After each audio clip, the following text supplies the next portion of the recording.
Welcome to our new study in the book of Revelation. Revelation speaks to our world today. Everyone knows our world is rapidly changing. Come and see how God already knew about it. You will discover it's easier to understand than you thought. Sometimes it's hard for me to remember you are near. The pace of life just gets so out of hand. I try my best, but it's just never good enough. I'm reminded of how much I need to know.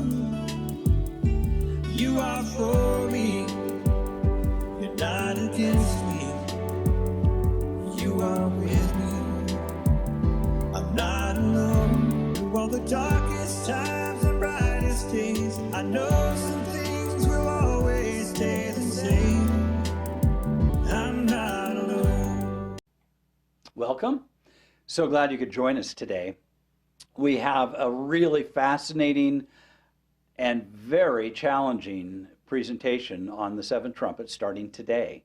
And these next three presentations are going to be very intense because the trumpets, folks, are actually one of the most difficult passages in the book of Revelation to interpret. So I hope we can build a frame of reference and lay a foundation for you that helps you to be able to see and understand them and realize the significance and importance that the trumpets play in the prophetic story. So with that, I'd like to just take a moment and thank Sherry for this incredible picture. This is just one of those lovely photographs of the hillsides there in Death Valley. And look at the color and the minerals, everything you could imagine. That turquoise color in there. I'm not sure if that's copper that's just oxidized, but isn't that just spectacular? Look at the color in the earth, you know. When you read about the holy city and those 12 foundations of different colors, you can kind of get a flavor of all the different things here, just way down, a mile down below the surface of most people's homes at the bottom of Death Valley. So thank you, Sherry. Appreciate that. All right, let's jump into our conversation here. So the series is called Revelation Now, and God shares his thoughts with you about the past, the present, and the future. So we're in Revelation chapter 8, part 1, and we are going to have a discussion on the first and second trumpets. So let's begin with Revelation 8, verse 1. When the Lamb broke the seventh seal, there was silence in heaven for about a half an hour. Now, we're going to revisit this when we discuss the seventh trumpet. We'll flesh this out, dig it out just a little bit deeper. But I would also like you to understand that prophetic time, about a half an hour, a half of a 24th of a day, is about 2 weeks. So there is this time that is mentioned. We aren't ignoring it. We're going to come back to it. Notice verse 2. I saw the seven angels stand before God, and seven trumpets were given to them.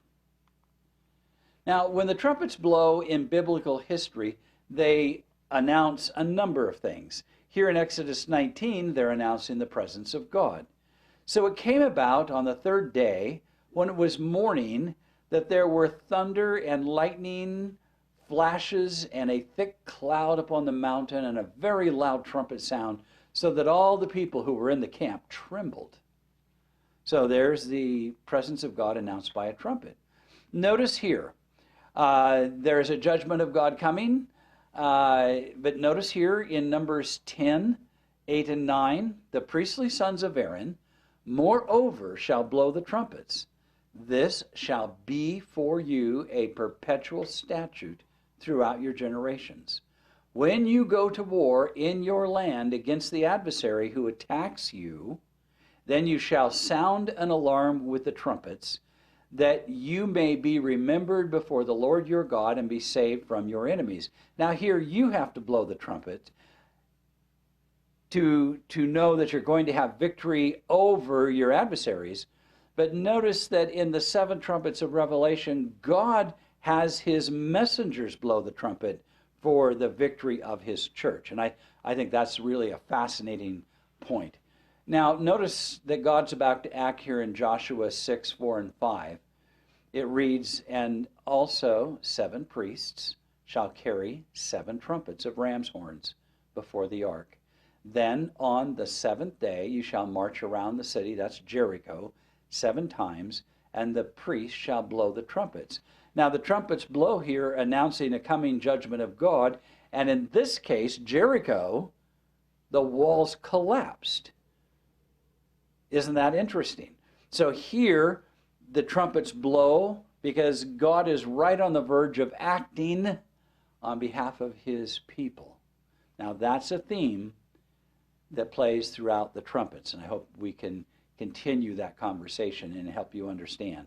So the trumpets are the answer of God to the breaking of the seals and a response to the prayers of all the saints. I want you to understand the relationship between the seals and the trumpets. We will say this several times.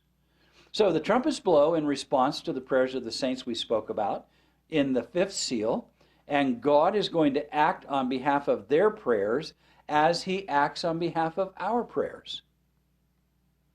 So when you look at the trumpets, understand the correlation between the believers praying and the action of God, especially against their adversaries. So keep in mind, when the Jewish Christians, or the early Christian church, when this letter of John came, the Jewish Christians understood the language John used in his letter. It was familiar language used for the judgments of God, defending them from the oppressors. They would certainly be able to help new Christian converts from the community that were joining their church understand the messages as God acts on behalf of his people. So let's pause here for just a moment. Can you understand the correlation of how God acts on behalf of the prayers of his church? Can you also connect that on behalf of how God responds and answers to your prayers? In other words, when we look at the trumpets, we're looking at a reciprocal relationship, a symbiotic relationship, if you would, between the early church and God.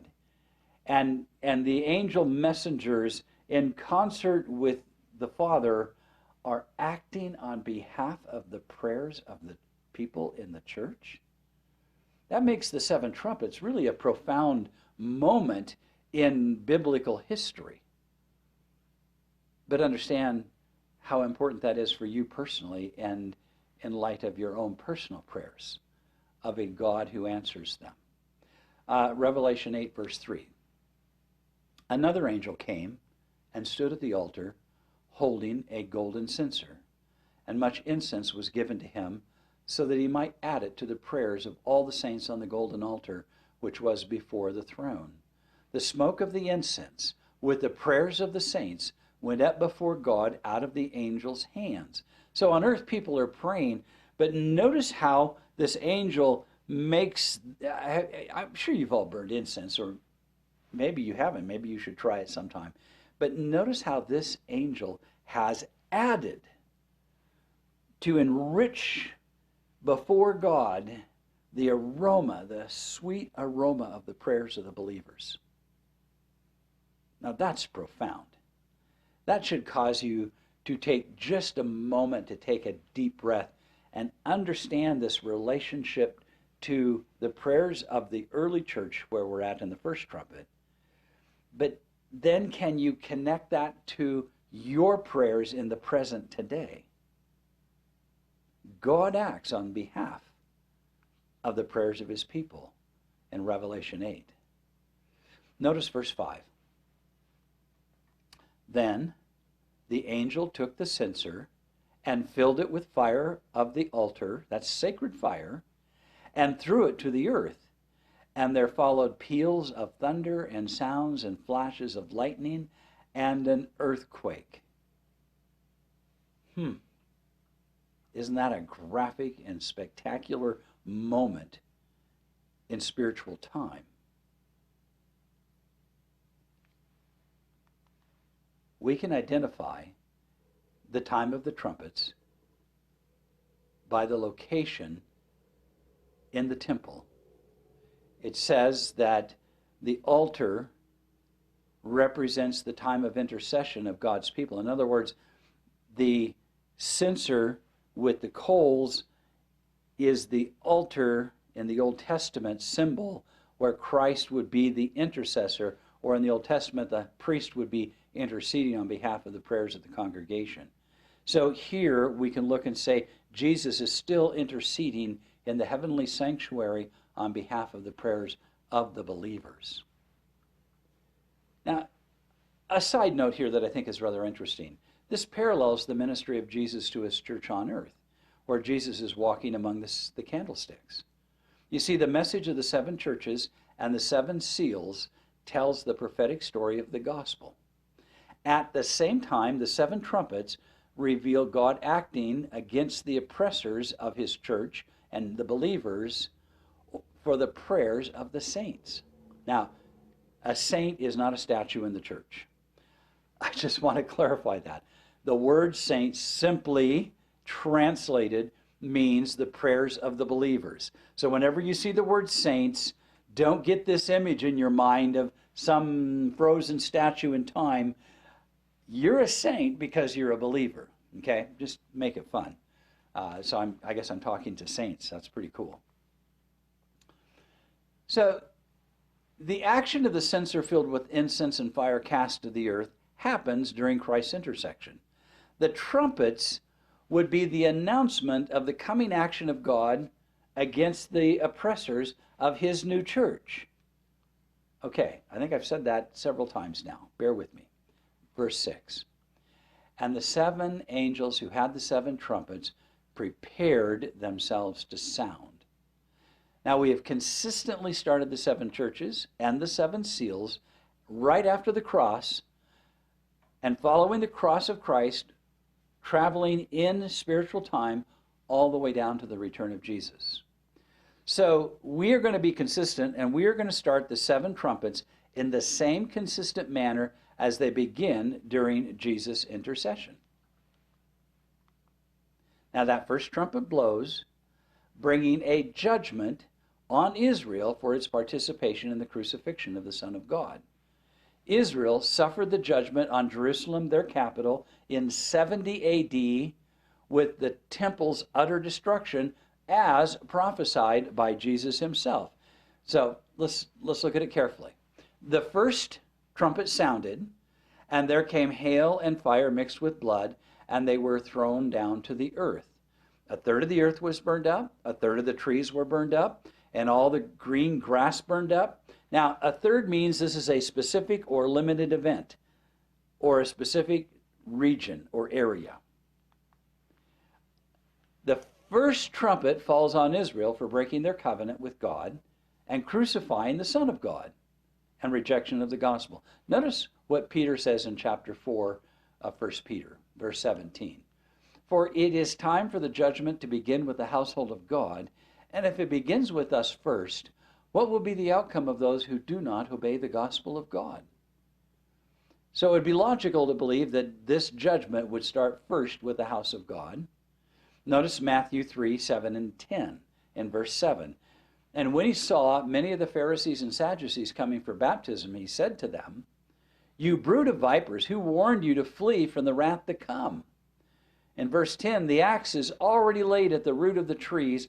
Therefore, every tree that does not bear good fruit is cut down and thrown into the fire. Now, John the Baptist here is referring to Jewish leaders as trees. So when it says a third of the trees, you now see John the Baptist is referring to those trees as the Jewish leaders. The prophet Isaiah reveals an understanding of grass. Notice Isaiah 40, verse 6. A voice says, Call out. And then he answered, What shall I call out? All flesh is grass, was the message Isaiah was to call out. So even Isaiah understood that grass is symbolic of flesh here. Notice Matthew 23. Here's Jesus speaking. Jerusalem, Jerusalem, who kills the prophets and stones those who are sent to her. How often I wanted to gather your children together, the way a hen gathers her chicks under her wings, and you are unwilling. Behold, Jesus prophesies, your house is being left to you desolate. For I say to you, from now on you will not see me until you say, blessed is he who comes in the name of the Lord. But there's more. Notice chapter 24, verses 1 and 2.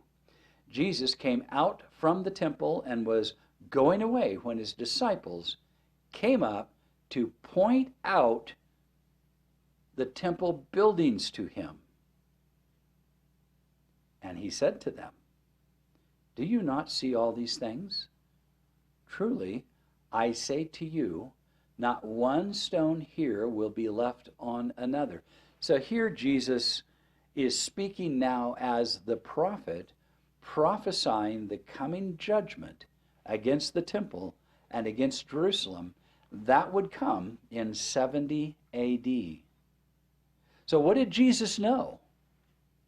He knew what was coming.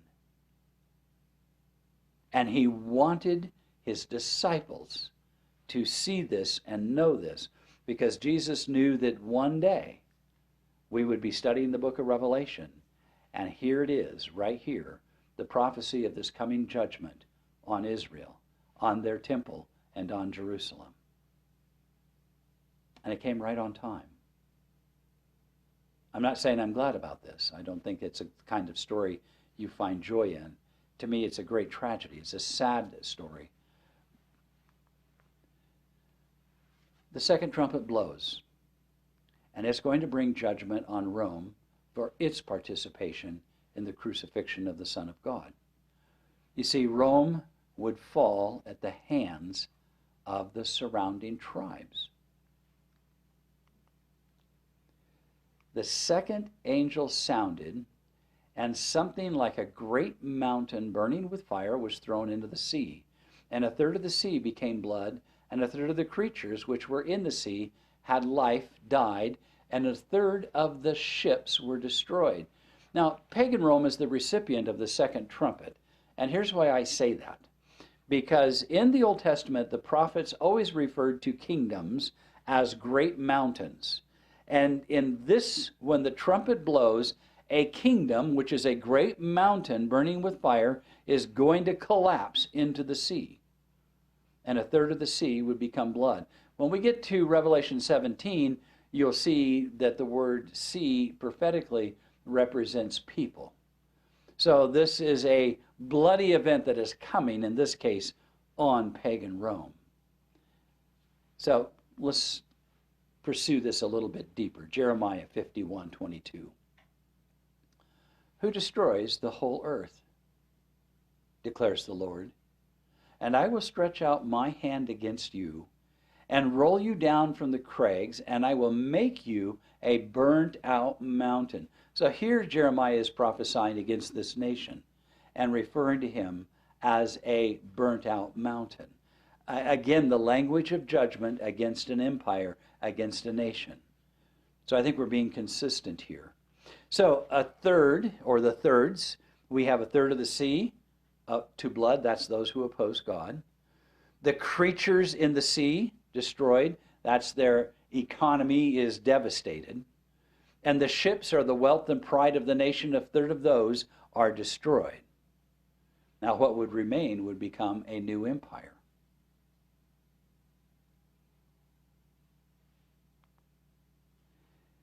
Three armies destroyed Rome. She went up in flames. They destroyed its economy, and justice was served. Now, if you want to do some interesting research, Genseric the Vandal sacked Rome in 455 AD.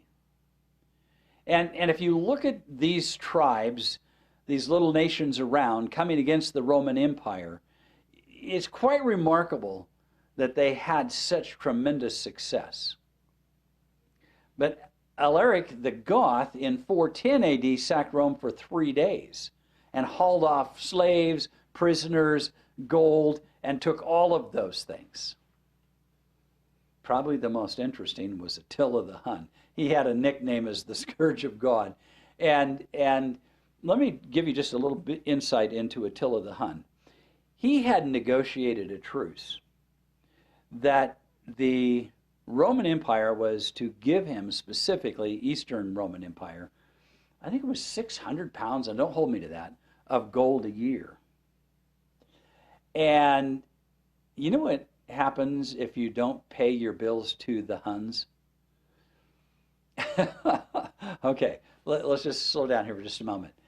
So Attila went in, and all I can tell you is that he just totally devastated Eastern Rome.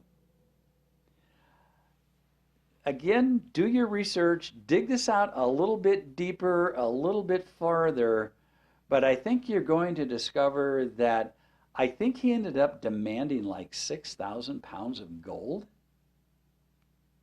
Now, none of these fellas you would really want to be your neighbor. They didn't have a great reputation. These tribes lived in a violent society. But I find it interesting that these small states around Rome brought her completely to her knees as a judgment of God against them. Isn't that fascinating? Now just think about that for just a moment. How did God fulfill this judgment? He used the Romans to tear the temple down and attack the city of Jerusalem. Here, on this judgment, God steps back and allows the Vandals, the Goths, and the Huns to come against Rome and utterly bring her to her knees. A great burning mountain. The first and second trumpet. Those are significant events in history to cause you just to pause and say, God is able to accomplish and convey a message to those who are the oppressors of the church. And we can see that in these stories. So, the collapse of the pagan Roman Empire would eventually be replaced by a new Christian Roman Empire. It would be named eventually the Holy Roman Empire. And we'll discuss more in our presentations on the third and fourth trumpets. But I want you just to pause and think about what it is we have said here today. Let's just review briefly. What we have said thus far is this: that God is consistent in ministering to his church, in his ministry to the seven churches as the high priest in a white robe. That in the intercession of Christ, and think about this, as our intercessor, here he is interceding on behalf of our prayers, and as opposition comes against his newly formed church, then Revelation 8 and those first two trumpets, we see what?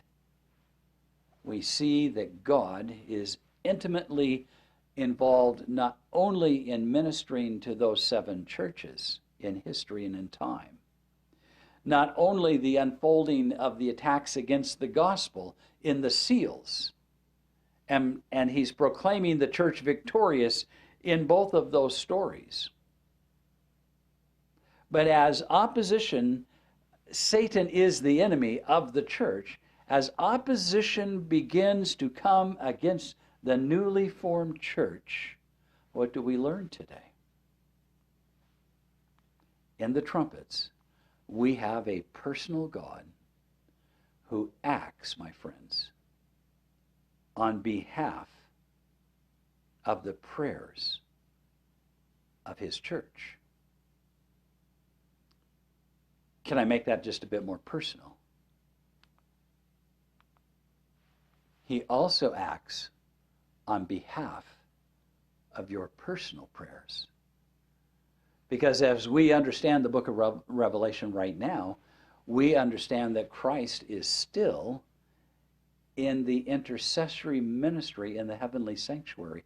And what is Jesus doing there for you personally? Just ponder that. Let that settle in. The messages to the seven churches, promises of victory, call to repentance over and over and over. The seven seals, as darkness comes against the church, it cannot be stopped. The church will prevail. God never forgets his people or his church. The seven seals remind us that he will vindicate the blood of the saints that offered their lives in behalf of the gospel. And here in Revelation 8, what are we learning today? For you personally, what is the story? God still acts on behalf of the prayers, yours and mine, and the prayers of his people, and the prayers of his church. And here it's a prophetic story, a story in which he wants us to embrace, take hold of, have faith in, and confidence that come what may, you know you have an ever-present Savior. I would like to think that in the overview of the book of Revelation, that in everything we have studied thus far and everything that is going to unfold, that there is a significant and profound truth there for you. And that is, Jesus is the ever-present Savior in the midst of his people, in the midst of his church, right there for you personally. He is a personal God. Isn't that amazing? A personal God. And here you discover that as the trumpets blow, consequences happen, judgments fall. I want to take you to our last picture. This is just one of those moments that, you're just standing there and Sherry just happens to pull the trigger on that camera and she captures this one moment here of that butterfly probably getting some fresh nectar there. Isn't it amazing how God's creation takes care of each other here in this story? Beauty and splendor. I hope you come back next week and join us, because when we do these next two trumpets, there is a great connection in these first four trumpets and those first four horses in the seals as they're broken. I hope you're blessed. Invite your friends. Don't forget to take notes. And we look forward to coming back and joining you this time next week. Enjoy. Be blessed. Take care now. Thank you for watching today. Our email address is screamingrockministries@gmail.com, or drop us a note to Screaming Rock Ministries, P.O. Box 5622, Twin Falls, Idaho 83303.